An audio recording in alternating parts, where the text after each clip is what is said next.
Hey, welcome to the Gig Life Podcast. I'm your host, Stevie Taylor. Hope you're doing well. My guest today is Carlos Adura.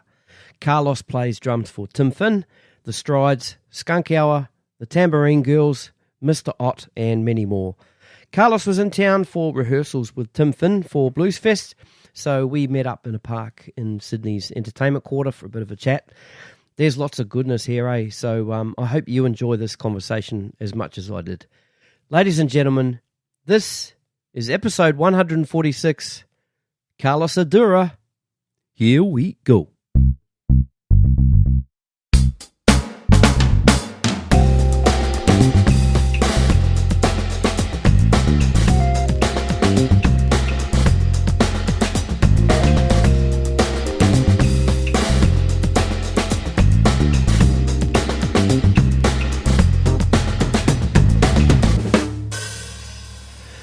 I think we're rolling. Carlos Adura. Adura. Stevie. Adura. In Spanish, Adura. Is there any others? No,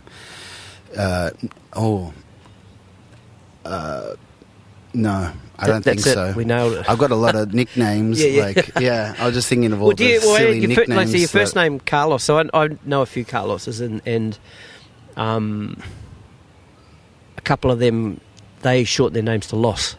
Really? Yeah. Yeah, right. Have you ever been lost? No, I've never been lost. Okay. Or car. Yeah, okay. Or lost car. I would never. I have lost my car You once. lost your... Really? I literally suffered from car loss at one night. Oh. And, there was this... it was in Bondi, like playing a gig, and one of the streets just looked identical to the street where I parked, but it wasn't that one, and it was like I had to get in a taxi and drive around to look for my car. Were you far away? No, I was like 3 minutes, like not even, like it was like 50 meters away. Right. But it just looked the whole it was just funny. We used to go clubbing a lot back in the sort of late 90s, early 2000s, and we went into town one night and parked the car somewhere, and I could not find the car, and I was in no state to drive the car, but I didn't know where the car was, so I ended up finding my way back home via bus and River Cat and all that sort of stuff. This is when I was living at Castle Hill. Yeah, right. And apparently the car was in the lane right next to where we were hanging out, and my brother had fallen asleep in there, so when he woke up he drove home. That's great. I know, right? That's awesome. But I never even thought to look in the lane next to where we were. Man, when you said Carlos. that, it reminded me, when the Lebbys used to rule the nightclubs back in the time. I remember that. Yeah. That was real clubbing days. Yeah, it was. Those some hectic days. Hectic days. Yeah. Right? Hectic, heady, stupid. Totally. Yeah. Fun, right, though. We're here at the entertainment quarter in Moore Park in Sydney. For people that don't know where that is, that's where Fox Studios used to be, and they used to make movies here. And but I think those lots are all closed up now, haven't they? I don't think they make movies here anymore. But we are here because you are. Well, hang on. I'll backtrack a little bit. You grew up in Sydney and you lived in Sydney until 2022. You said? Yep. But you've moved up to Fingal Heads. That's right. So you're back in town because you're currently touring with Tim Finn. Mm-hmm. Yep. And we're here because you're rehearsing here, right? That's right. Yeah. So, we've been rehearsing for a couple of days. We've got one more day of rehearsal. And then we're going to do a gig at the Factory Theatre on Saturday. Yep. And then we're going to do Bluesfest on Monday. That's cool. Yeah, so looking forward to that. So which stage at Bluesfest? I think it's the Crossroads. I think it's the main one. Okay. But I think we're the final act on that stage on the Monday. Okay. So we're just going to miss the whole festival, unfortunately. Oh, right, okay. Yeah. I'm not going to get to see any acts. But, or maybe one act or something after it or something. Yeah, okay. But, right. Yeah, I guess everyone else is, we're just sort of finishing it off, I guess. Yeah, but, right. Yeah, still, so you don't get fun. there early to check it out, or you just it's in and out? We're gonna go. Yeah, well, we'll get there like at 4:30. Apparently, that's the time that we're getting there, which is an hour and a half before. So not much time at all. Okay. And then by then, you just want to warm up and sort of just, anticipate the gig. And is this by design from Tim because he just wants to? No. Other times we've played and we've different days, like we've played earlier days and stuff. Okay. Yeah, I think this is my third Bluesfest with Tim. Oh wow! Okay. Yeah. So how long have you been playing with Tim now? On and off for about 14, 15 years. Oh wow! Yeah. I had no idea. It's been a long time. Yeah, I didn't realise that until I saw an old YouTube clip of one of the first few gigs that I did with him, and I was like, "It's been it feels like 5 years, but it's been like that long." Wow. Yeah. What about the others in the band? Is his daughter's in the band? Is that right? Yeah, his daughter's in the band now. Yeah, right. So she's only been in the band since the last tour. We did like some theatre shows in Australia and New Zealand, and she's like a new addition. And so also Carlo, the saxophone player, who's from a Melbourne cat from saxophone cat from Melbourne. Yep. He was also on the tour before this, but the bass player Tony Buchan, Brett Adams on guitar, and Neil Anderson on keys. We've been doing gigs roughly, about 14, 15 years. Wow. Yeah, which is cool. Because obviously being a Kiwi, I grew up on Split Ends, and then also around that sort of mid to late 80s when his sort of solo career really kicked off. Yeah.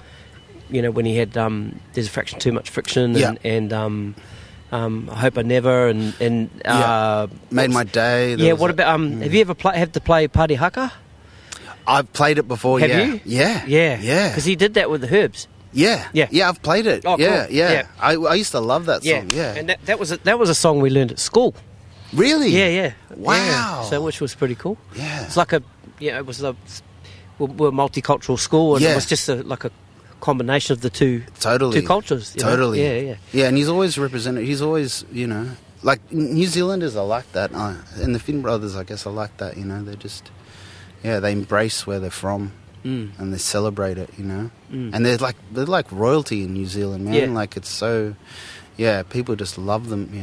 They just, they really respect them, and it's cool. It's been such a trip and an amazing experience playing with him, and get to play with him, and going to New Zealand with him and stuff. It's been amazing. Is there certain because we've been here for a couple of hours now. We had dinner and stuff and had a chat and all that sort of stuff, and we were talking about the different regions and accents and stuff in New Zealand and stuff like that. Have you noticed when you've toured with Tim if there's more support in different parts of New Zealand? Nope. No, not at all. It's I not enough to me for noticed. It just always felt supported. Yeah. It never not felt supported. Yep. There was always so much love in all the cities.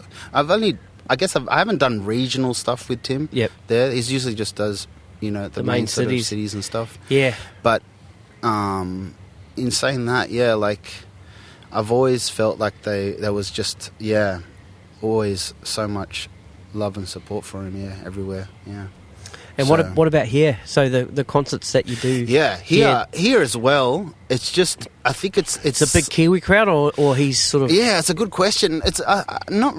It's probably a bit of a mix. I think it's a bit of a mix. It's a sort of I guess an older crowd, because back when he was super popular, and but there's still, I guess still always generations coming up, and their parents playing their music to kids and stuff like that too. There's always that, but I felt like it's a mix. Yeah, that's but cool. there's a slight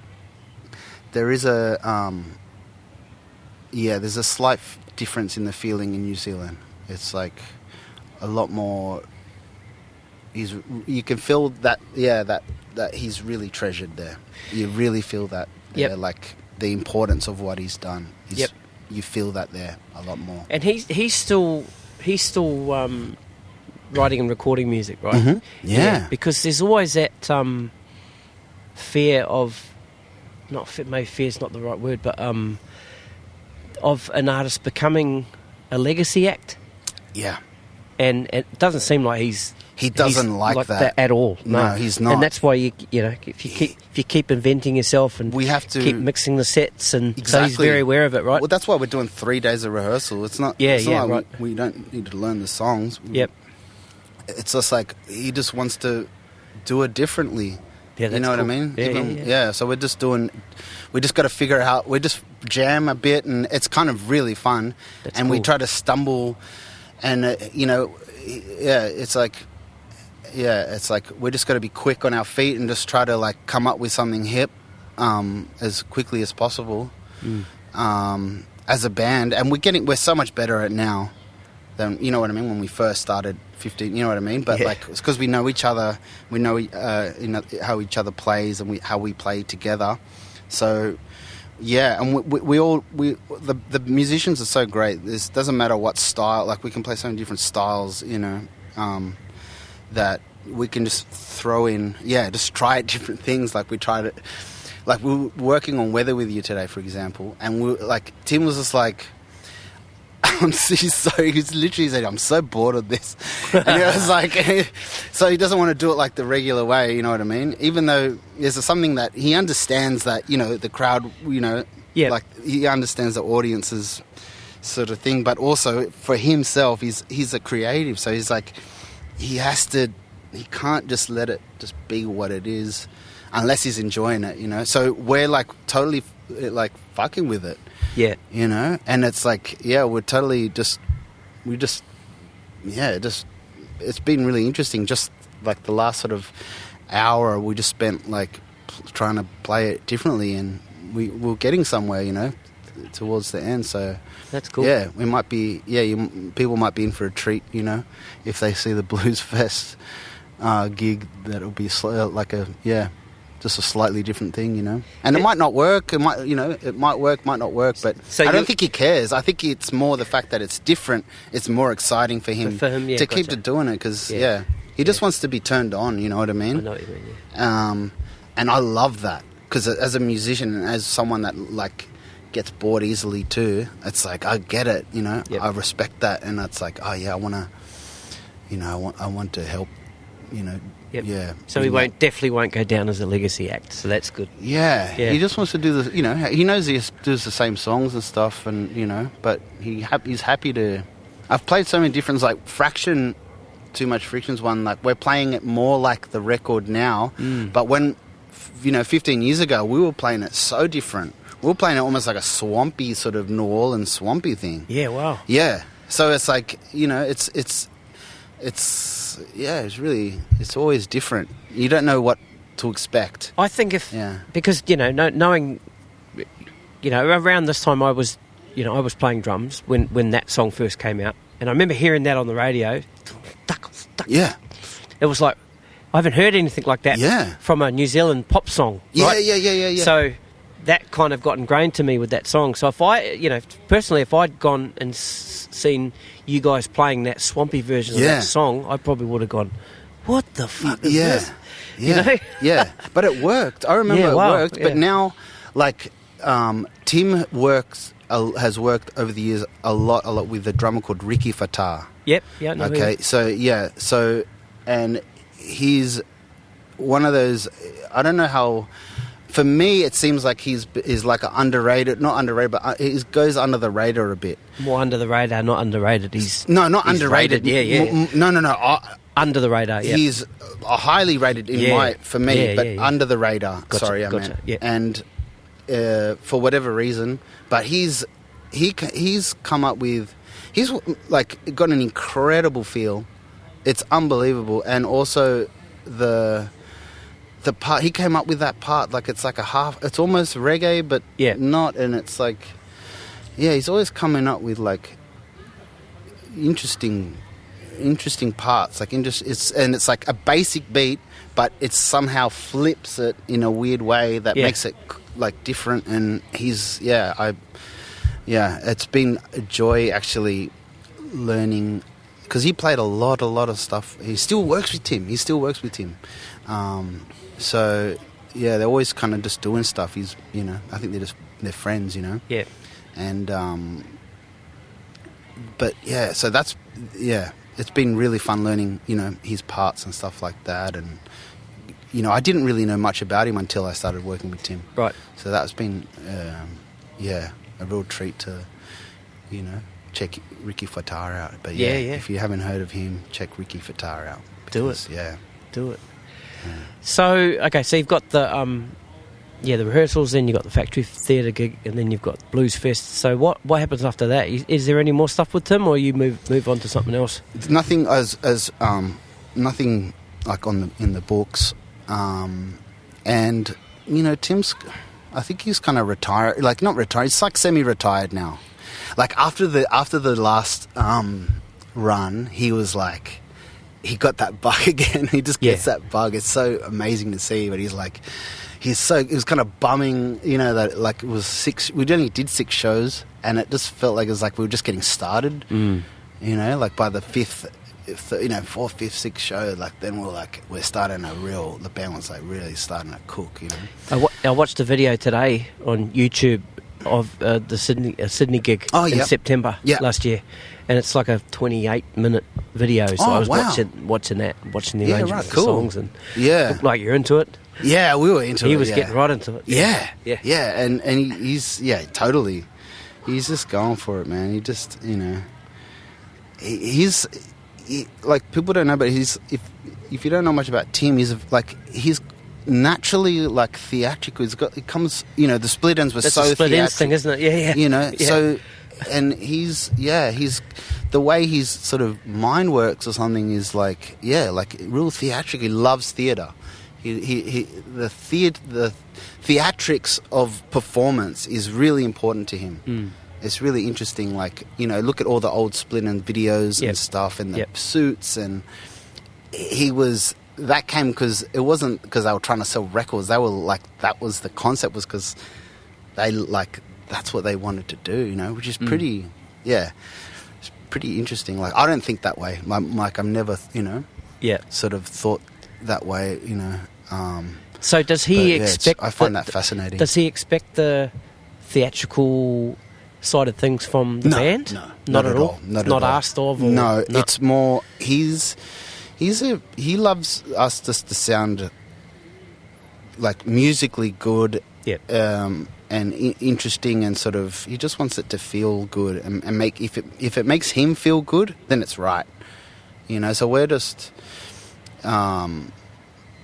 he's like it's a funny thing, but we're naturally, the whole band is there to give and to bring his songs to life or something, and in whatever way we come up with, and it's like, so there's a lot of room for creativity, so it's more about it's less about how you play it, like the style of, and more about like, I don't know, like learning, like we've been together a long time, so we have a thing, that it takes a while for a band or a certain group of players to develop a band feeling, and so we have a unique feeling in the band for whatever reason, so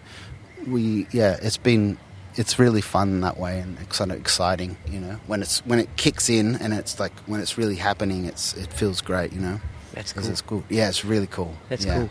And he turns on. You watch today, like we're just, for whatever reason, like you don't know when the music's going to really hit. It's like, even though you're rehearsing, but today we're playing It's Only Natural, and everyone just for whatever reason, the song just came to life, and we were just rocking like it was like we were already playing Bluesfest, and we're just rehearsing, but everyone's just gone for it like 100%, and it's really fulfilling inside. That's cool, man. Yeah, it's really, really, really fun. That's great. And we were hoping to. I was hoping to get in there. Yeah, and unfortunately they closed it before I got there. Yeah, that's why we did it here, because I was like, I was trying to get Stevie to so I can do the, show him the kit rundown and stuff, and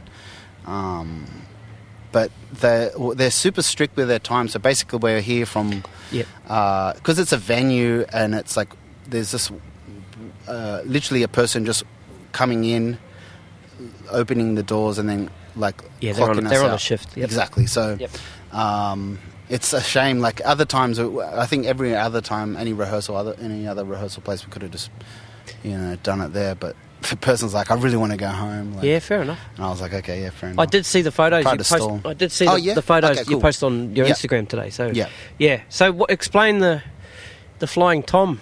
Looks like there's a flying tom. Yeah, Virgil Donati style. So because I'm left-handed, I play the whole kit sort of in a mirror image. But basically, where on top of where my auxiliary snare is, to my right, I have a 13-inch rack tom there, and I just sort of got it tuned down so it's almost dead. And it's more like for certain songs. It's just to beef up the snare. It's almost like an accent thing. Like for example, like songs like "Dirty Creature," digga digga digga dum dum boom digga digga digga. Yeah, okay, gotcha. Boom, like just to have that. So I hit sort of, and I just felt like it felt more natural to have it there.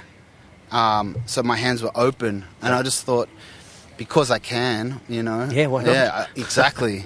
It's not like It's, normally, if you're doing a gig, it depends on where you're gigging, but it's like, I'll play all sorts of different, sizes of kits, depending on what you got to do. But that's basically why I have it there. That's cool. Yeah. So, so it just felt natural, and just to have those, that hand open, so I hate the floor tom and that together, and things like that. That's great. Cool, man. All right, let's roll it back. Let's go all the way back to the beginning, how it all started for you as a musician, drummer, and So I came out of my mum's vagina when I was on the 13th of December. I heard that. In 19. You know, we're talking about, do you cut things? The what? You know how we were talking about... Oh, yeah, that's going to be cut now. No, not at all. Oh, right, okay, cool. No. So, yeah, I started... I've got photos of me literally playing a drum when I was 10 months old. Mate, I have that photo. You have it? I have it, yeah. Yeah. See, audio? It's audio. Look, what? People. Oh, right. Yeah. No, I have. Confused. I do. No, I do. I'm tricking everyone. So, they can't see it, obviously, because... Yeah. That's it there, right? Yeah. That's it. Yeah. Yep.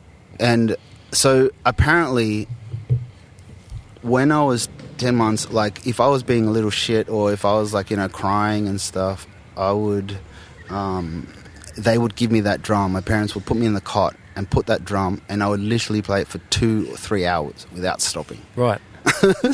So I was like, yeah. So it's I don't know if that had anything to do with anything, but it's like apparently that would silence me, and I would just do that. Yeah. So I found that interesting, but I didn't really start playing drums until I was 13. I started when I was 13. A friend of mine had an electronic kit.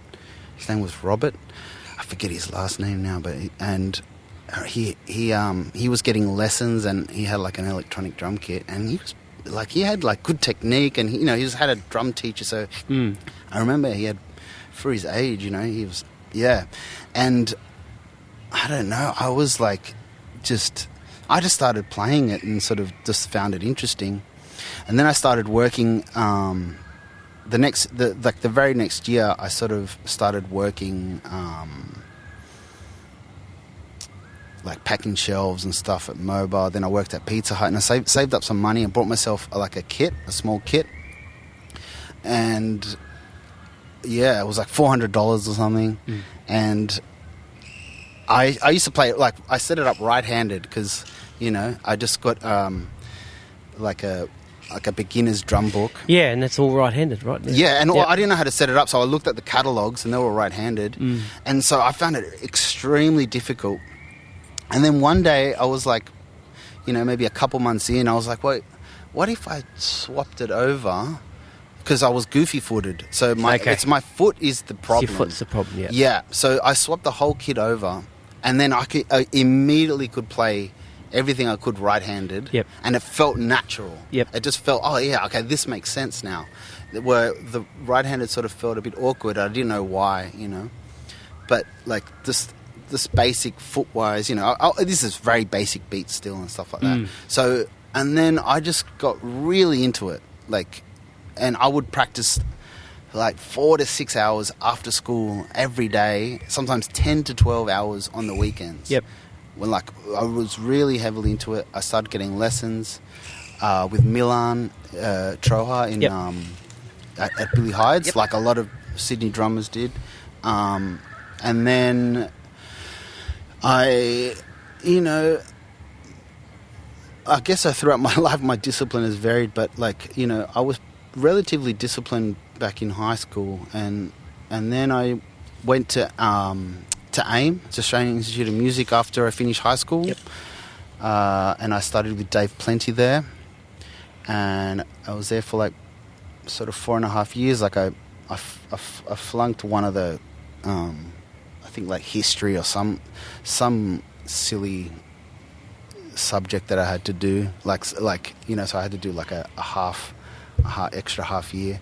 But I had like thankfully I had like a little sort of a half scholarship for that, so that helped a lot, sort of financially and stuff.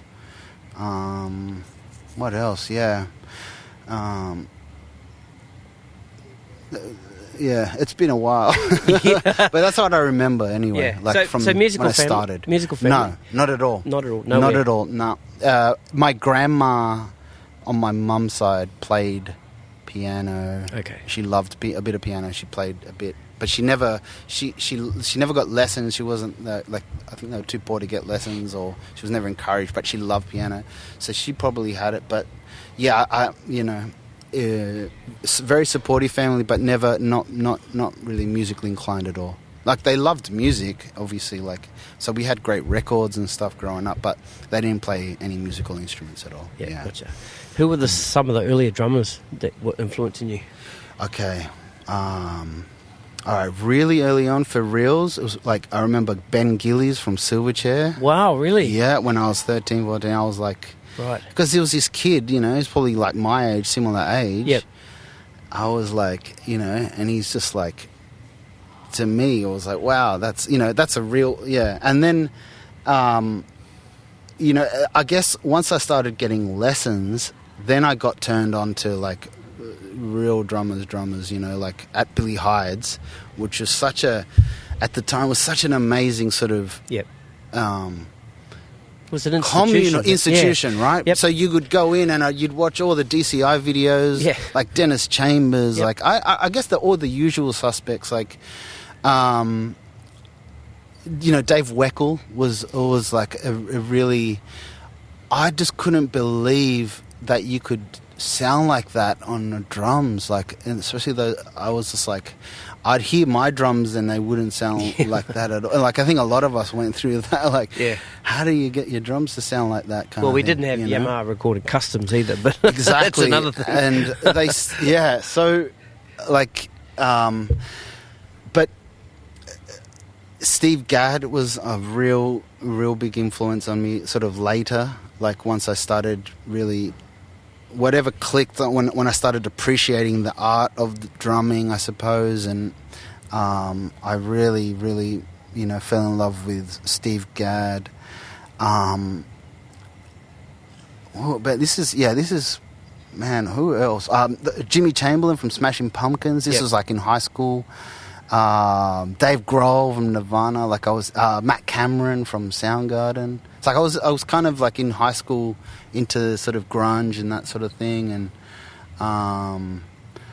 John Stanier from Helmet. I was really into him.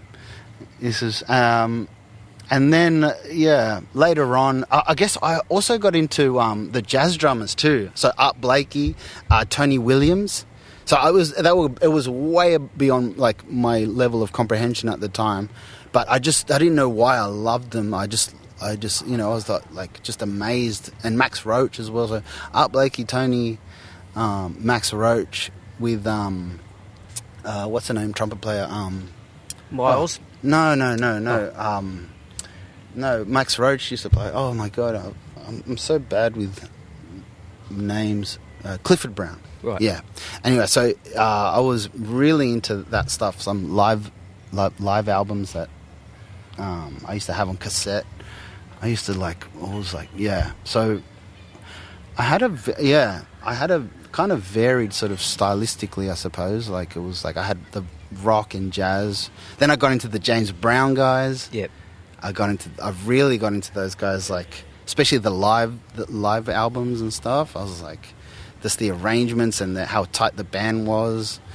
I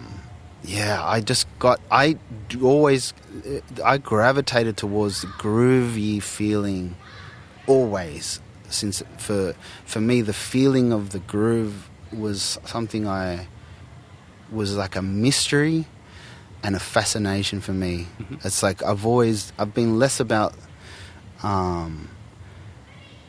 trying to play as fast as I can, but I was more like in the nuance of a hi-hat or something. I was more into the nuances of, like, for whatever reason, for better or for worse, I was into like the subtle, I'd play a hi-hat sometimes for like hours, just like trying to figure out just the space between the notes, stuff like that, like, and feeling and how tightly I had my foot and how lightly, like, I don't know why, just being weird, It's not weird, it's cool. Yeah, but it's like, it was, my mind was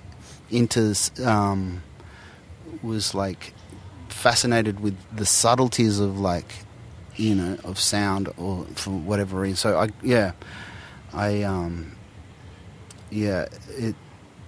it's because I don't know. It's still a mystery to me. It doesn't end. The discovery and the mystery for me is like endless.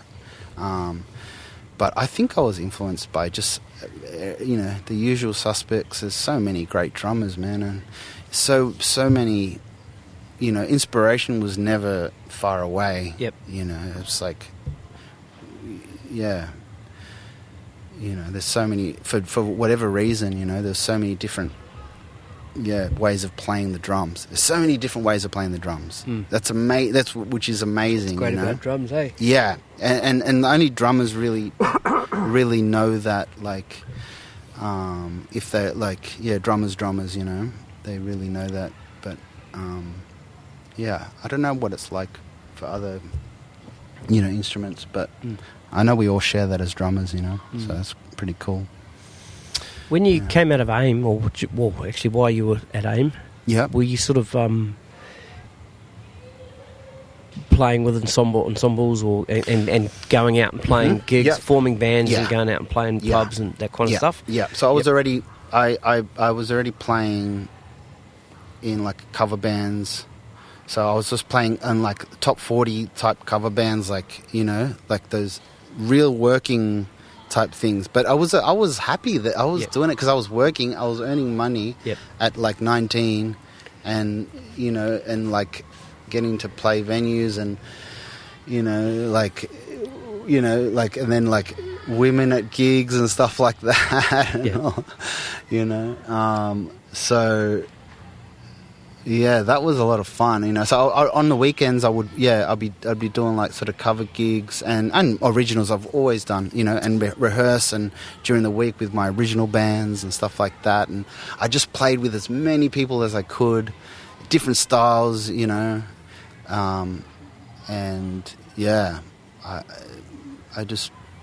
really, I love playing with people. I still do. Like for me, it was. After a while, it became a chore to practice and stuff like that by myself. And so I just started playing a lot with other people, and I was more about the unique energy that happens when you play with different people and stuff like that, and trying to create something, trying to find, like, trying to discover the best way to play and, and to be with the people that you're playing with, and adjusting, and like just to find the highest possible feeling that you get. I still try to aim for that each time when I play. But I find that gets me off. That turns me on. It's like that that thing. I haven't practiced properly for so long, which is bad. You can really hear it now. It's like, especially on social media, all these kids just playing the shit out of the drums. I feel like, I'm just saying, it's like, I admire, like, you know, it's like, the truth is the truth. You can't, do you know what I mean? It's like, you can't, it's like, you're not going to get away from it. I don't shy away from the truth. Yep. I do know what I enjoy, and I'm way more aware than ever of my strengths and weaknesses and stuff. But it's the art never goes away. You know what I mean? So what you don't use, you lose. And so, thankfully, I've been really trying to, recently I've been wanting to practice again. Which instead of just playing. Because I used to just play, and that would be enough to maintain my, I had basically all I needed in terms of facility to express what I wanted to express and to play with the people that I wanted to play with. If that makes sense. Yeah, on the practice thing, when we were texting, setting this up today, you said to me last night that, we'll be finished about 6 o'clock. And I said, I'll get in there between 6 or 6:30. And you said, and you specifically said, that's all right, I'll just hang around and practice. Yeah. So straight away I thought, practice. Yeah. I reckon wonder what he's going to practice. Wonder what he's practicing. That's what I was thinking. Right. Yeah. Well, I would have literally, when I practice, I just work on the fundamentals, like on the basic, movements of my limbs, my legs and my hands, and try to get them even, as more of a maintenance thing, or okay. Especially with Tim, because I just felt rusty. Like yesterday, I sort of, I don't know if it was just. It always feels like it's just you, but yesterday, on the first day of rehearsal, I just felt a bit rusty, and I was just like, I'm very hard on myself. I've always been extremely unforgiving when it comes to, for whatever reason, So I just felt like, I just have to, and it doesn't take long. It's just something to loosen up my body. And I usually try to live my whole life with my body as loose, and that's like I do that deliberately. Because I know if I start my physically tensing up, I can't play drums. Gotcha. So it's like I just, it might look like, I just try to stay really aware of whatever stresses and things. I try to keep my body very relaxed so I can be limber and sort of play, I don't know, as, the sort of fluid and sort of relaxed, I guess, and that seems to work for me. I don't know. Yeah, so I just practice very fundamental things like keeping the bass drum and the hands locked in together, not trying to play fast, just trying to get the spaces in between the notes, feeling, get him in that flow state, I guess, where and it just feels natural, natural. Yep. So getting back to, it's almost like you're always getting back to a natural state, which is a higher state or something. So physically, So that's all it is. Yeah, it's nothing. How did you feel today? Much better. Today was much better. Yep. Yeah, the whole band and we were starting some songs especially really sounded really good. I know you said that you said that about how some of the songs sort of took off, but I meant I'm really critical. Yep. But so it's like it was there was a couple of songs that sounded legit for real. Cool. So and we still got a day tomorrow. We're going to run the set, and the band is just every time we play they're just they're really super professional, and they're so giving. They're just giving people.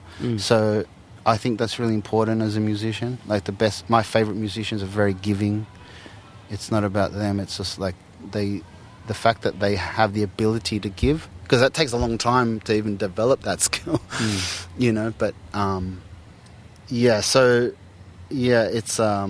it's very selfless, and it's like it takes, any good musician will know that's when you start really feeling the vibes, And Tim was happy, man. He's dancing around and that's a good feeling when your boss is like, yeah, at rehearsal, at rehearsal, it's like it's feeling good. So yeah, and yeah, it's weird that that's for me. It's like you don't know when the music's going to hit you. Doesn't mean just because you're playing music doesn't mean that you're in the music all the time. Okay, so it's like, it's so you can be at a rehearsal and then if it hits you, I just can't help myself, and I just it comes my expression from my being comes out, and that's for me is what will always keep me going. Yeah. I don't know when I'm going to have a good gig or when I'm going to when the music's going to come, to me. Because it's not, I feel like I can just do as much as I can, for it to come through. But, it's something, spiritual for me. That's cool, man. Yeah. That's really cool. So, the Strides. Yep. It's reggae. Family band, reggae band. Yeah. Good time band. Yeah. Just a party every time, right? Yeah. So, how long have you been in that setup? So... I don't know how long the Strides have been going for, since the beginning, because I wasn't the original drummer. Yep. Alan Hicks was the original drummer, and he's gone now to start making documentaries and stuff for Quincy Jones. He did the Quincy Jones one on Netflix, and he did the Clark Terry one. If you ever check out Clark Terry, right, it's called Keep On Keeping On. It's an amazing doco. Just a tearjerker. It's like it'll fill your heart up.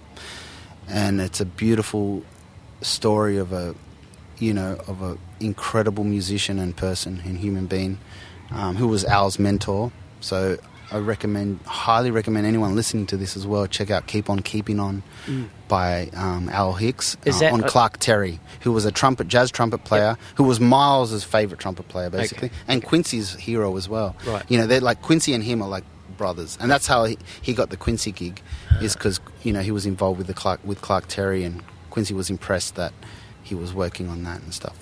So, Al started that with Nick Garbett, who's on trumpet, and Rory Brown, who's on bass, who still plays with us every now and then to this day. Mm-hmm.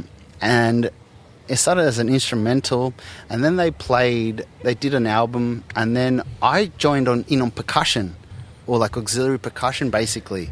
So Al will play drums, and I had like shakers and tambourines and sort of bells and whistles and sort of, like a timbali, things like that, just... and I did that for a few years. And then Al, when he moved to the States, is when I jumped on drums. So it's probably about 10, 12 years. I don't know how long it's been. Yep. Yeah, I'd lose count. Maybe 10 or 12 years or something that I've been playing drums with the Strides. So, yeah. And, yeah, we've just grown together, and we've had... we've been through so much bullshit and so much, it hasn't been an easy road for us at all, but we've much bullshit, like as a band, internal or from both, external. Yeah, both, okay. But yep. like mainly, not so much, like it never felt like it was gonna. I've been in bands where it's like it was really toxic. Yeah, and it was never felt toxic with it now. Okay. We're probably, although maybe when we were younger, we were probably all toxic, when we were like in our 20s, just like, just being wild or whatever, But now, I think because we've gone through all that and we matured, like, it's, to me right now, it's like, at a really special place. We got Ronnie, who's like he's like, he's getting on, but he's still out there just giving it his all, so that's inspiring to me. And it's not a band that, like, I don't know, it's not very, we're very extremely true to ourselves, and we're very respectful of each other's expressions in the band and personalities. So it's like it's like 9 really strong personalities that come from all different parts of the world and different cultures, and just somehow get together and play. And we've been so fortunate to have, because a lot of us, we're all working musicians, right? So a lot of us can't do some of the gigs sometimes, and we've been so fortunate to have amazing, almost like sub players to come in. And so a lot of people have come through the band and still play in the band. Like Lisa Pomoda, she like fills in for me. Declan Kelly on drums, he fills in for me. We're blessed, and we got like, Danny Planner is normally the guy, but Shannon Stitt, he's amazing keyboard player, fills in. We've had all these different great bass players and guitarists. Matty Smith used to be in the band. Now Jake McDougall's on guitar. And horns, like the best horn players. Yeah. And so everyone seems to enjoy it, and like they work. They'll just slum it with us, and they'll sleep in shitty motels for it just to have fun on the gig, which is like, for me, is such a joy to have such quality players come and just want to play and just blow and just have fun, and you take the music serious because you just love it, but it's like, but that's it, you don't take yourself seriously, and you just sort of you try to get the party started, and we just try to, the concept's very simple. We play very simply, and we especially me, I just keep as it's like almost like a reggae Phil Rudd or something, that kind of thing. I just almost like dumbed down, and it's just the funnest thing. It's something happens, and once we're locked in, it just feels so good, and people dance, and it's like fun, Yeah. You just mentioned Phil Rudd there. It was yesterday. I was watching the Back in Black video. Awesome. Yeah. Have you studied Phil Rudd when he? Yeah. I love obviously, Phil Rudd. like, I love Phil Rudd, man. I really studied. Yeah, I checked him out. Yeah. So I don't think people realise how hard it is to play Back in Black. Yeah. I'm not just. It just sounds like a. Without sounding naff. Yeah. It's easy to sound naff on all those songs. It's just where he puts that snare drum, right? And yeah. You're talking about note spacings and that kind of stuff. Yeah. And it's almost like, I don't know, it's hard to explain, but like I listen to, to Angus and Malcolm playing guitar, and it's almost like when they're playing their riff, they push it a little bit, but then they know that Phil's pulling the snare back a little bit, and it never sounds like it's dragging, but if you were to put a metronome to it or clap your hand to it, it feels amazing. You'll struggle. And there's a mystery to it still. It's a mystique. What's he doing? And a mystery. Is he slowing down? He's not slowing down. No. It's just where he's putting... Yeah. And then you watch the video and how he's moving his body, right? Yeah. Just the way his whole body sort of moves, like the motion, and you can see where he gets it from. Yeah. I probably sound a bit weird talking like this. No, not at all. To me, it makes total sense. Yeah. I really like those live gigs where he's on, especially even the later ones, because it's like that when they're playing those massive stadiums, and like, do you know what I mean? Like that whole fucking place is fucking moving, man. It's like you could literally. It's the first beats that you should teach any kid. Yeah. That's what's amazing about it too, right? So it's like I would teach, you know what I mean? When any teacher, I would like, it's a great sort of learning tool, for basicness or simplicity, right? But when you start like wising up to stuff, you realise there's something else going on there, to it, and it's not a fluke. Yeah. It's the real deal. The feeling, and like Malcolm as well was such an amazing rhythm guitarist. Like you could tell they worked on like the feeling. It's like once you're in a groove, you really know something happens. Yep.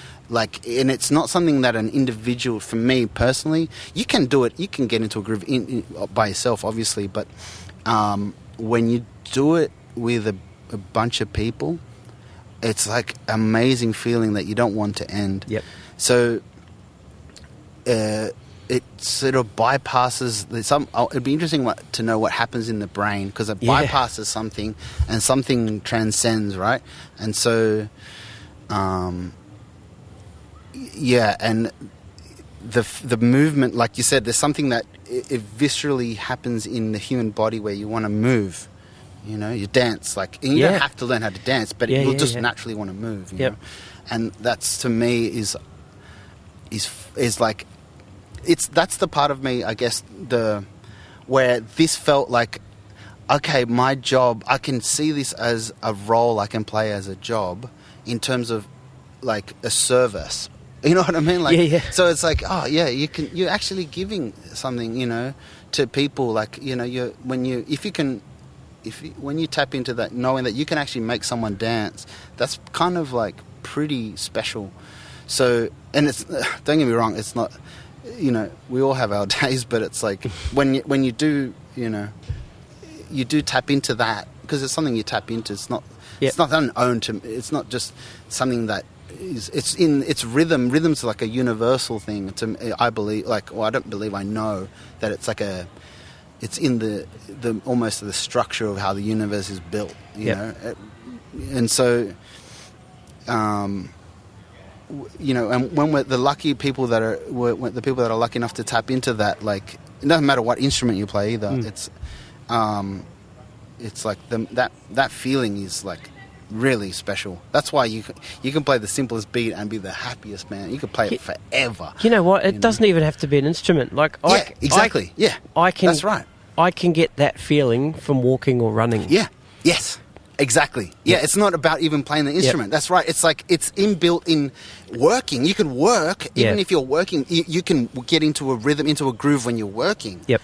You can get into a groove, like so many people that are like cooking, like, you know, like, what about all the people, like the street food vendors everywhere, all over the world? Yeah. It's rhythm. It's like, that to me is rhythm. That's the rhythm I'm talking about. It's like that thing that it's beyond instrument. Yeah. Yeah. Yeah. You get into a groove, and that's something that the move. It creates movement on. It creates life. It's life. You know. Yeah. It's fascinating. Yeah. It is. And that's the thing that will always keep me coming back. Yep. It's not the drums that keep coming out. I get sick of every. You know. And sometimes I don't want to hear drums. You know, like I don't want to hear. You know, sometimes drums can be sometimes the most unmusical instrument in the world, you know. So, but ironically, when you can make music on the drums, it's really special, you know. And you don't know when that's going to happen. That's to me that the rhythm of life is really, I really like find that fascinating on the human beings in all aspects, like you said, not just playing music, but like how humans cook and work and like find, you know, like whatever trade they're doing, whatever, you know, how they find, you know, it's how you swing a hammer to knock a nail in. You know, exactly. There's a rhythm and a movement to that. Exactly. That if you tension up and if it's not in the groove or the rhythm, what happens? Dangerous. You bang your finger or you bend the nail. Right, simple as that. It's like it teaches you. It's like, okay, so the creative life wants you to let go. And wants you to dance. It's a dance. You know what I mean? It's like and it sort of you know, the joy. Yeah, that connection is where the joy is for me. Yeah. It's special, man. Yeah, it really is, yeah. It's the only thing that, you know, through all the struggles you go through as being a musician and stuff or whatever, or even just life in general, that's the thing that sort of, there's a base thing there, you know, that can keep you going, you know, to the next day. Gotcha. Yeah. Gotcha. I'm rambling on too much. No, it's good. Okay. It's what we do here. Now, I want to talk about your mate Nick Weaver. Okay. Now, Nick passed away last year? A couple of years ago. 2 years ago, sorry. and you guys ended up completing an album that was being made at the time, right? Yeah. And I've been listening to the album for the last couple of days, and it's fucking awesome. It's fantastic. Thank you so much. Love it. Yeah, that was really special. So Nick was someone I met at AIM, and we just hit it off. He was a bass player, and just a super talented guy, and just the funniest guy. Like, anyone who knew Nick would tell you this guy he was like, like a Dave Chappelle type level was he, of humor. He was so funny, and not in a funny way, like never in a derogatory way, never like to put you down or anything like that. It was just he was a very thoughtful and sensitive guy. Like, so he was just so funny that like you would always you couldn't, it wasn't like something that you would envy. It was something that you would just felt included. He would always made everyone feel included in the humor or something. It's hard for me to explain, to describe. But so we were really close. Like, we were super close for years, and we played in a band called Deep Sea Arcade together, and people loved, for whatever reason, loved our the groove that me and Nick created together, and it was like, obviously I miss him, every day. There's not a day that goes by I don't think about him or and miss him. But we played in a lot of different things together.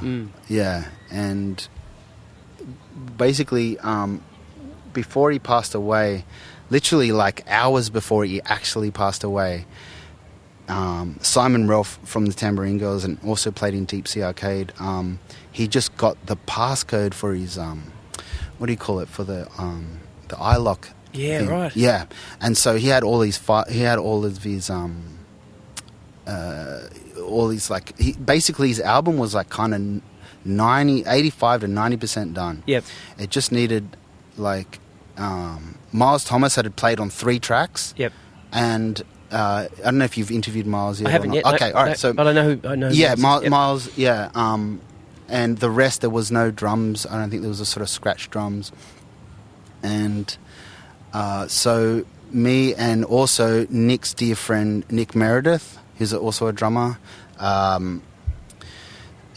we went in and did the drums for the rest of the track. We just sort of, I don't know. That time was just a bit weird because we were just mourning and grieving, and still, we just chose the songs. We played Won't Give In together. That was really special. We played double drums on Won't Give In. And we got to, we got to finish his record and stuff. We basically went and finished his record. And that felt super special. And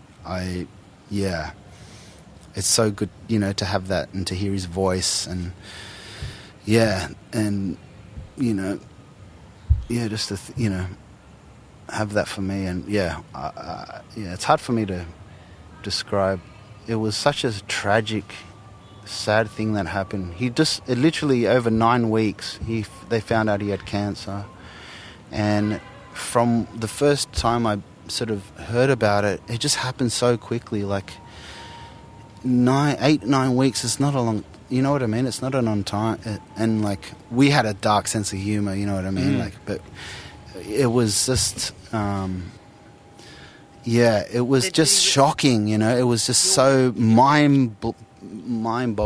Did you realise that at the time when he was sort of first diagnosed that it's not going to be long? No way. So no. It's like the way Nick was, we're going to fix this. Yeah, no, the way Nick was, it was like, I was like, oh, yeah, all right, we'll just have to go. Oh, yeah, okay, that's cool. Yeah, you got, you got cancer. Exactly. Yeah. Wow. And I don't know. Maybe he knew, but who knows? If he did know, I don't. You know what I mean? He was like, he wasn't even to the week before. You know what I mean? Like. No burden on anyone. Exactly. And he fooled me because it was like I hadn't, for whatever reason, I was busy around that time, and I didn't see him deteriorate. So physically. So from the time he got it to the time he passed away, his whole body had deteriorated so much. Yeah. And so it was like I would speak to him on the phone all the time. Yeah. So and it was like he would literally, we were talking about, man, it's like it'd be like, flicking a mosquito off. Uh-huh. Yeah, this is my mentality. He's going to flick this like a mosquito off. That's how he talked as well. Yep. And so I was really, it really hit me hard when it happened, but yeah, it was, and all of my friends listening to this and all the people that know him and knew him and stuff, like we all have the same. Or made everyone feel like you were his best friend. He was everyone's best friend. He was like a special dude. Like there's only people like that. Only you may be lucky to meet one or two people like that in your whole lifetime. I reckon he was one of those guys. Like super, yeah. And maybe those guys just, seem to always be the ones that go first or something. Or I don't know. Maybe that's just bullshit, but it feels that way sometimes. Yeah, right. Maybe just that feeling is relatable. If it's it's like that perception is highly relatable, in my opinion. When you get when someone like just basically just vanishes from this plane of existence, But I still feeling, I still feel him somehow. Like, someone like that will always, have an impression, even probably before you, even after you go, after you die here. So he was a super profound human being and friend in my life. Yeah. So it's been and for all of us, for so many musicians, and just a very lovable human being, just so it's an honor. It's like I just cherish all the times more than ever than he was alive. I cherish it now way more. And also the connections that he had with all the people. I really love those people now more than I ever, probably did when he was like the people that he was connected to. Because I know that if you were connected to Nick, then that meant you had something too, or something like that. Like, he only, So that's how I feel about Nick and the people in Nick's life and stuff. Yeah. That's cool, man. So I'll link the album, the Nick Weaver album. What's the name of the album actually? Oh, hang on, I've got it on my phone. So the album's called "Won't Let Go." Okay. By Nick Weaver, and I'll so that's link. The title song. One of the songs is "Won't Let Go." That's the one that me and Nick Meredith played double drums on. Okay. Yeah, and that was fun. I really enjoyed that. Yeah. This. Yeah. So we. Are you on the left or the right? Good question. I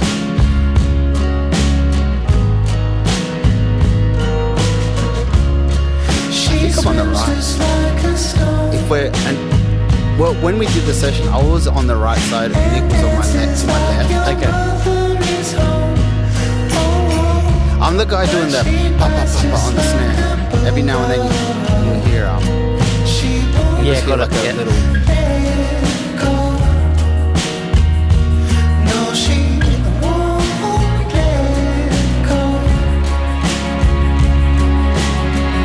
Cool. So my favourite, it's the guitar that He was so good with guitar tones, man. He was so specific. He knew, he was just, man. It would have been hard in being in a band with him as a guitarist because he knew exactly. What is that? Yeah.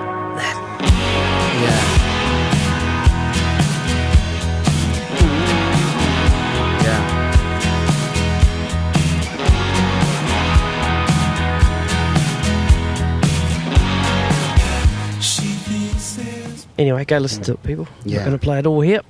Yeah. Skunkhour. Now, you are the drummer in Skunkhour now. I am the new drummer, Right. officially new drummer for Skunkhour. Right, so how did that come about?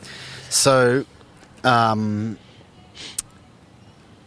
basically, 2 weeks out of this book tour that they had, everything was booked.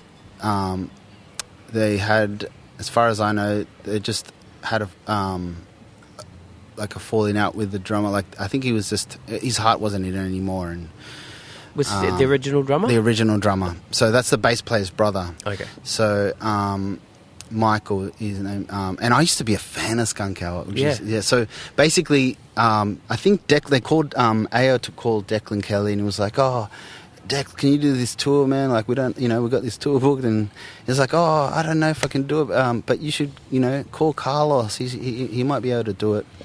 And I already knew Al Goodman, who plays keys in the band, and Al was like, "Oh, yeah, that was cool." And I'd already done some gigs with Aya as well, the singer, the frontman, just doing like sort of cover stuff. Like, he had a band called The Elements where we'd do some cool covers, renditions of some covers that he wanted to do and stuff.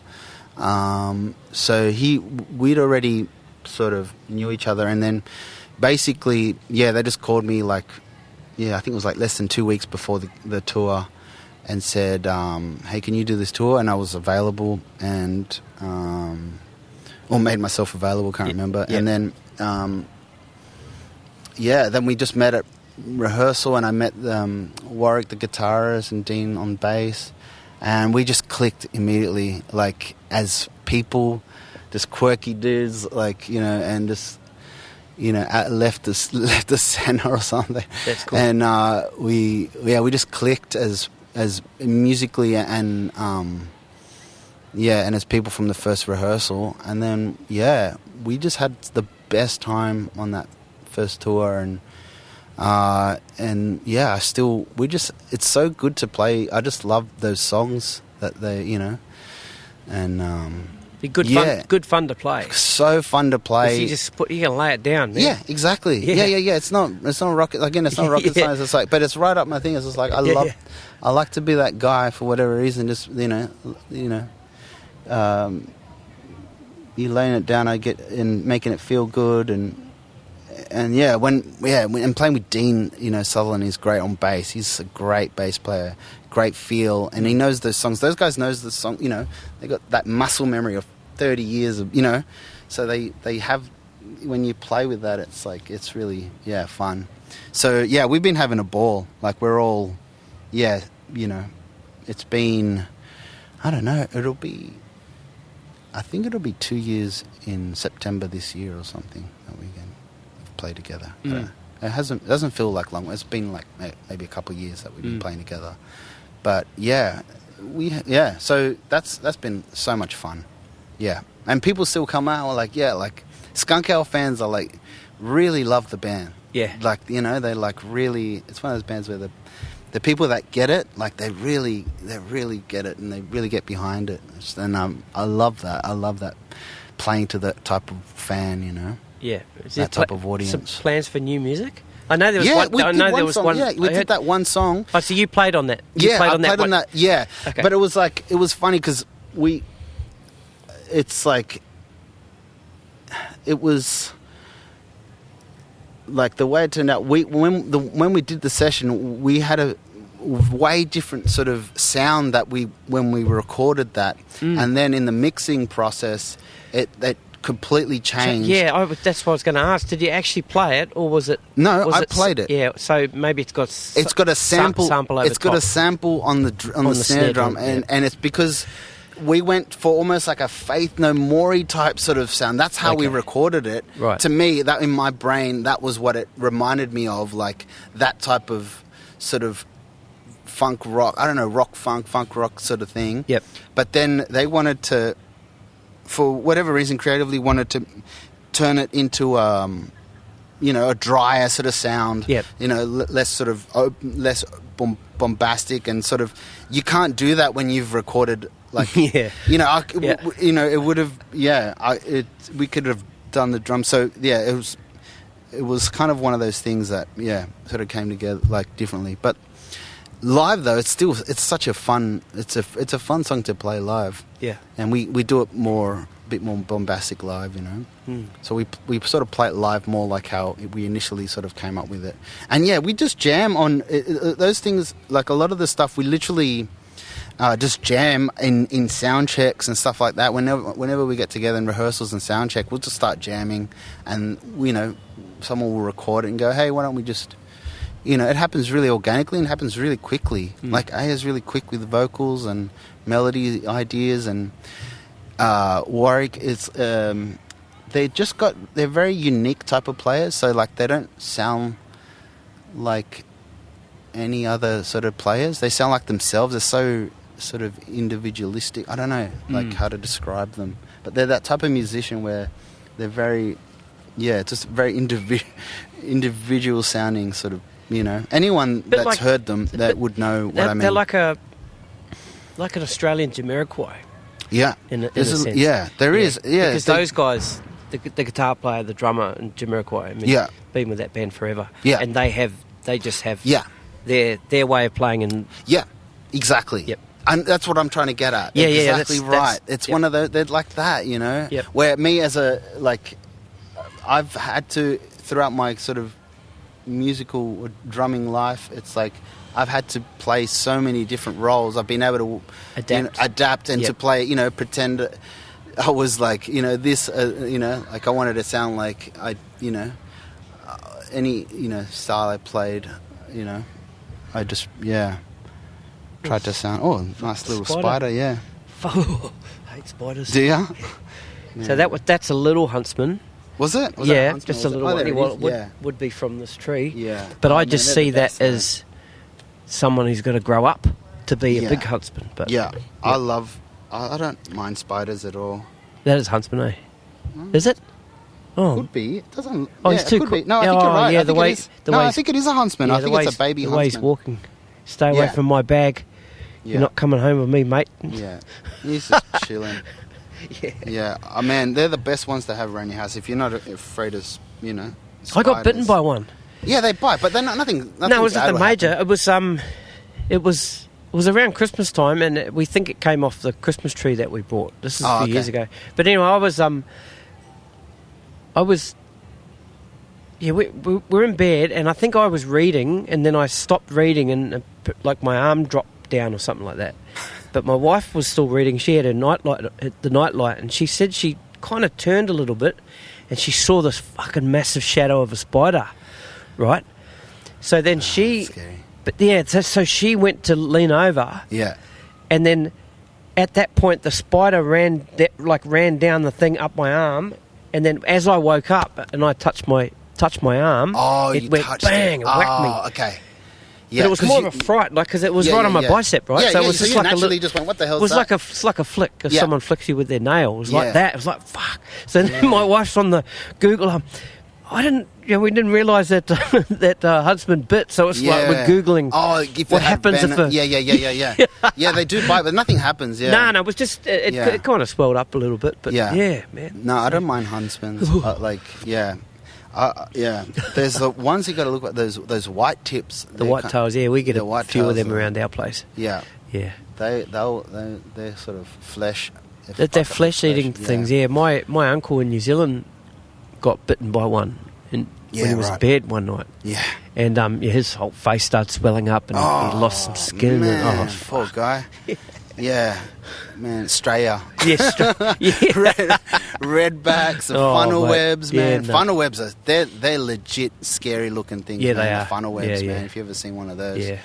And they're aggressive too, man. Yeah. Absolutely. But and we got snakes, man. They're brown snakes. I'm terrified of brown snakes.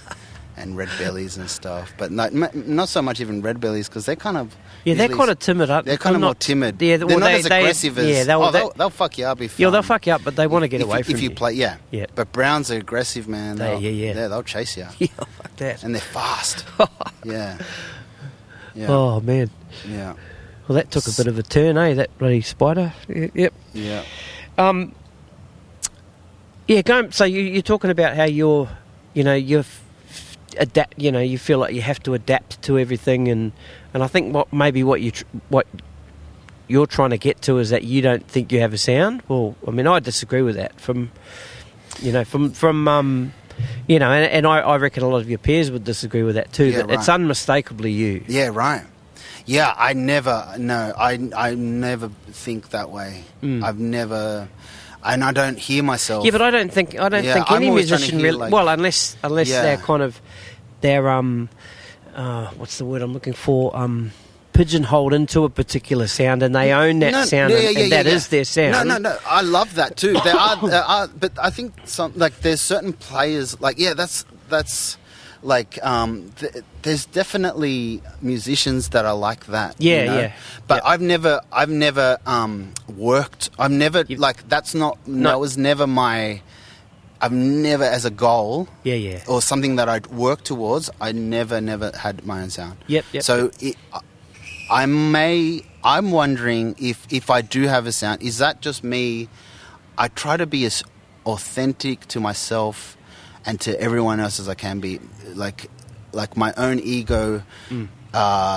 It's not like I don't try to escape from my ego. I try to not be 100% ego, but I mean ego in the sense of personality. Like just whatever's naturally comes out for whatever reason. You know, is like that's what I try to be. I feel like it's for some reason it's important to me, or something I well, it's important to a lot of other people too, because they keep booking you, man. Right, yeah. You know? But so it maybe sonically maybe that's probably where that comes from. But I don't hear it in me when I hear myself play. I don't hear that. All I hear is mistakes, and like, you know, all I hear is like, you know, is just the you know. Why didn't you ask the other guy? Yeah, all I hear is like, what's wrong with it? Basically, that's all I hear when I listen to myself play. You know? And but when because you know, drums, and especially when you're trying to do it as like as a service, I suppose. Like I'm trying to be as open sonically, you know, so the snare drum, I'm not trying to be attached to a specific sound, snare drum sound or bass drum sound. Like, even though I have my preference, I might have a preference, but I love, like, you know, like I think a lot of drummers love open sounding drums, you know, so it's like, you know, but for me, that's rarely ever works on sort of when you start putting microphones in and you start relationships sonically, for me, in my opinion, it changes everything. So you're no longer just in relationship with your drums, because you are getting mic'd up, and then you are playing with other instruments and your other. So I feel like you have to sonically adjust, and I'm more than happy to adjust the sound of the drums to suit whatever's happening, not so much stylistically, but more sonically with the band. Like, you know, meld the bass drum, or, you know, meshing with the bass player, the guitars. I find that important and more distracting. It's what seems to happen is I find if it's not right, it's more distracting in my mind or something. So, and I don't want to be distracted. So I want to get into the music, right? And it's stopping me from losing myself.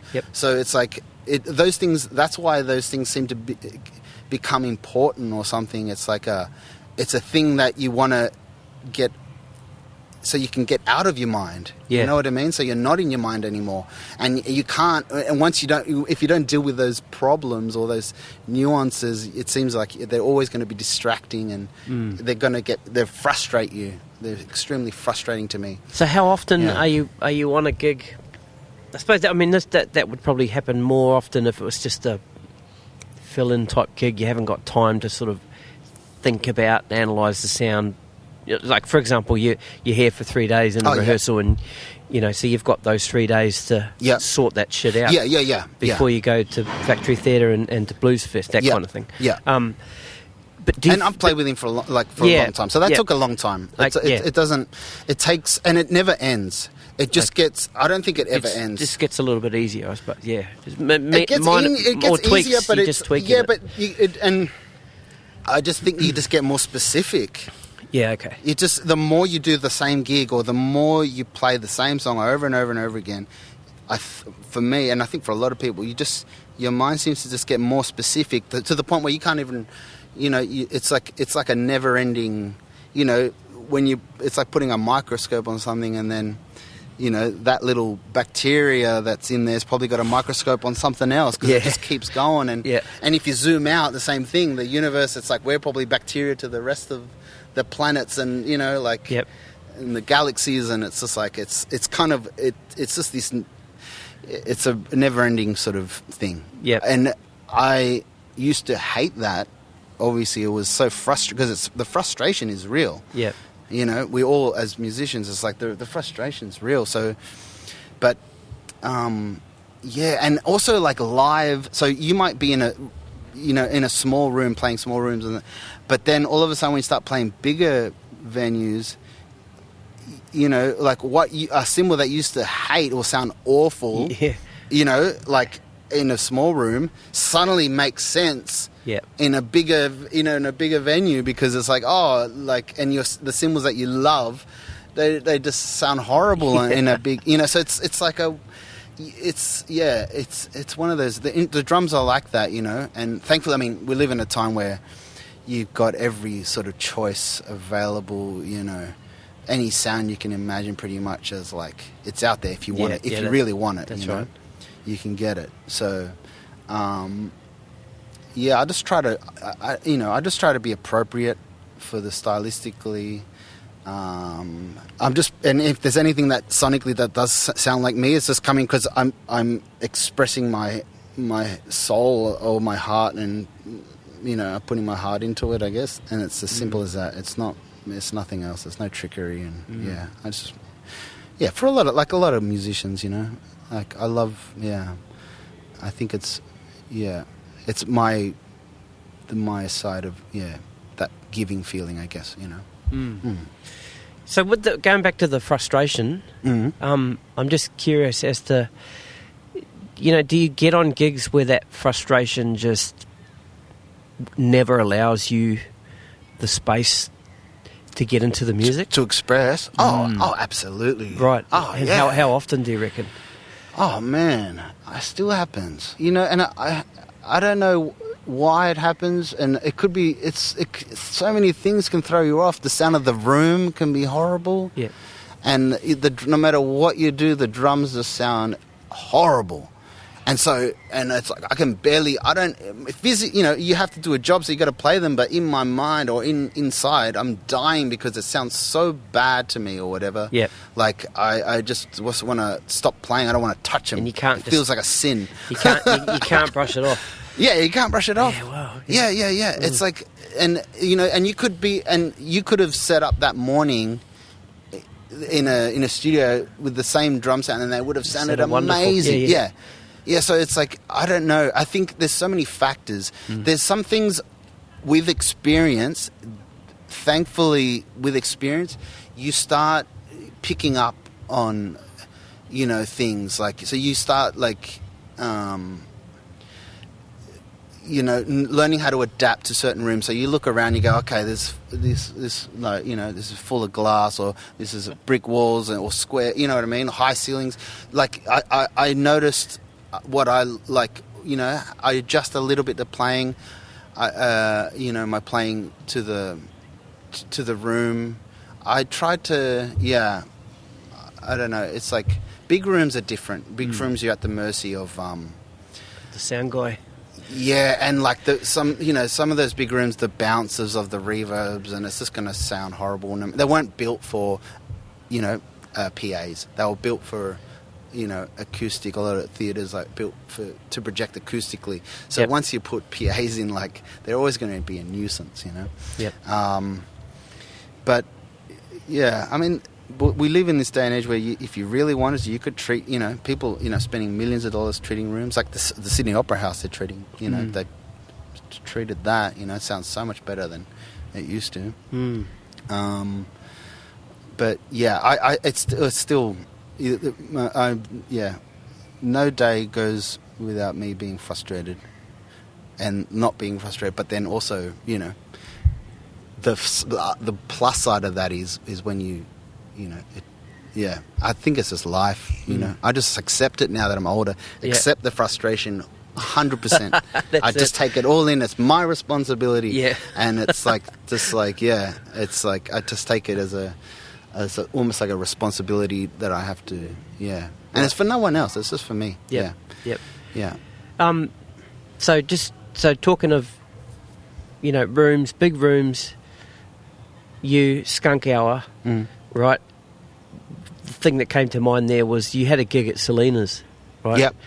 And because I was it before Christmas or something? And that's when we started messaging. Okay. Yep. Yeah, I think it would have been last year or whatever it was. Yeah, I think it was November or something. Yeah, and I asked you how the gig went, and you said it went good. But I went to see the Herbs actually play at Selena's. Who? The Herbs. Oh, the Herbs. Oh, cool. Yeah, Years and years ago. There was Herbs and... I can't remember who else played. But at Selena's, if you're a punter, you've got the couple of... Like, you've got the big part of the room, but then there's like a mezzanine floor, and then if you stand under that floor, underneath the mezzanine floor, have you ever been in there? Yeah, I have. I've seen. That is the worst sounding. We had to. I mean, because we love the Herbs, right? But did you go upstairs? Didn't get up. We couldn't get up there. Oh man, so it would have sounded great. And if we'd got ahead in front of the mezzanine, it would have sounded great. Yeah, but we were just stuck in that room. It sounds different everywhere you stand. Yeah, right. But but it is a classic venue. Yeah, it was like such a legendary venue. I saw a Perfect Circle there. Wow, did you? Yeah, that was amazing. With Josh Freese? Yeah. And you know, he's touring again with with the Perfect Circle. I saw that. Did you see that? Yeah, I saw that. Yeah, follow me on Instagram. So he's going to do the tour, and then he's just and like now he's playing with the Foo Fighters. It's like crazy. Yeah, he's just. Oh, I love that guy, man. Unbelievable, been man. A big fan of his for years and years. Me too. Yep. Me too, man. He can do it all. Oh, yeah, he's great. And there's nothing he can't do. And he's funny as fuck. He's so funny. Oh man, yeah. He's like a inspiration to so many people. Yep. Yeah, so many drummers. He's definitely, and I love that he just kept it quirky. He kept himself quirky. Like, I just find he never tried to be like, he just kept himself professional in terms of music, but I loved, like the fact that he's got purple hair and poodles. Yeah, exactly. He accepted his quirks, He didn't try to hide them, like to, iron them out or anything. He just embraced. No. I think when I was younger, I just always appreciated people like that more than the, straight cut sort of, more like the Dave Weckels or something that are a bit more straighty 180 or something, like in terms of their projection of who they are. I know what you're saying. But yeah, as like So I'm a huge fan of Josh Freese, as we all are. Yep. Yeah. Okay, so what's the rest of the year got in store for you after you get back from Bluesfest and that kind of stuff? If I'm honest with you, I don't have that much on in the books. Like, does that concern you? No. Because it doesn't concern me. I just, I know something will come up, so, for whatever reason, or I would just, And you're happy to have the free time? No, I wouldn't say free time. But... No, it's never free time, but it's like, I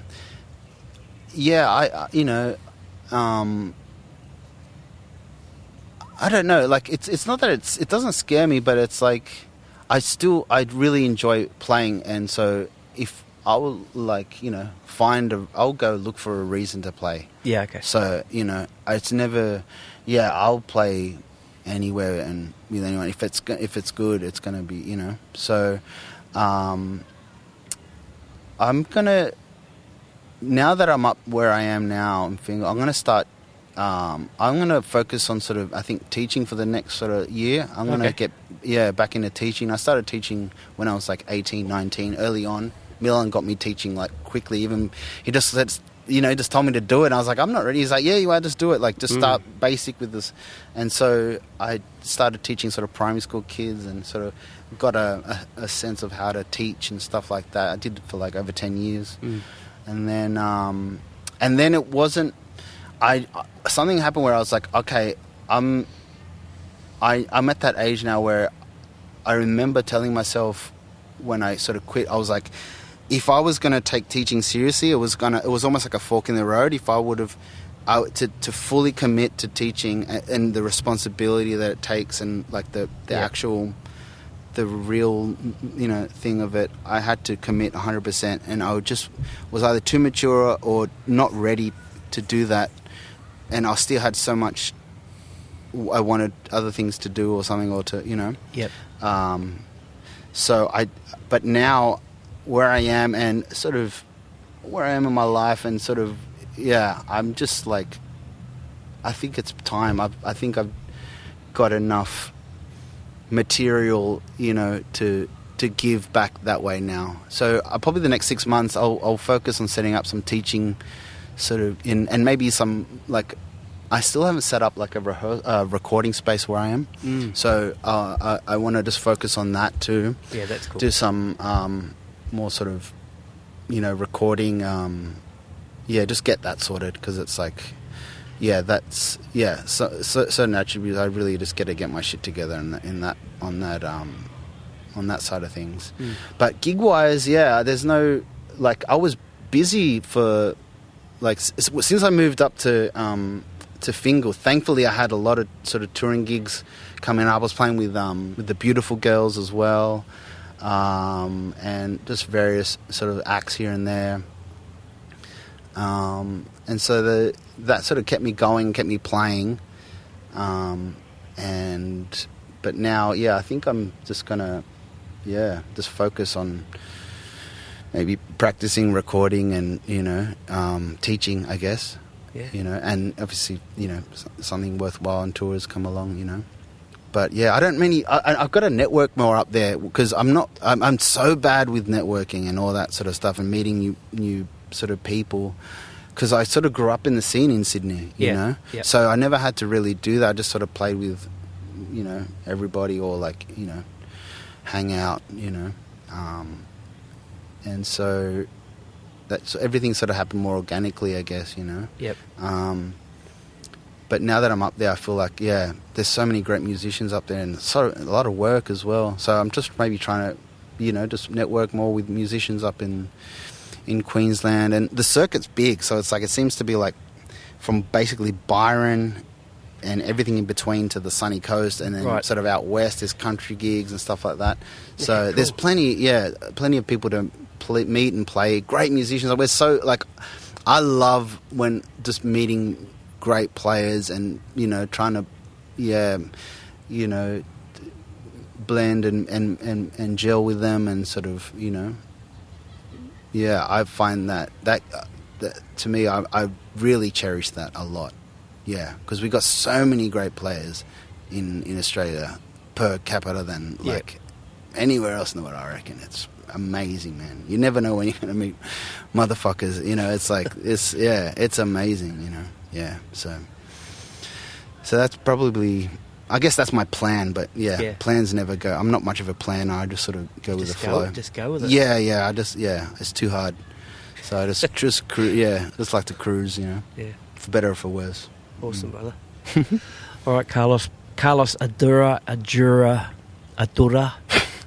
Can I say before we stop, I just want to thank you, Steve, for doing this, and for like all the people and all the friends that you've done, and just to shine a light on all the musicians that you've put on.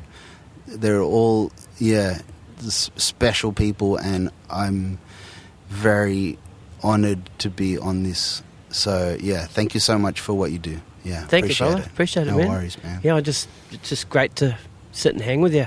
I've been trying to do this for a long time, eh? I know, and I just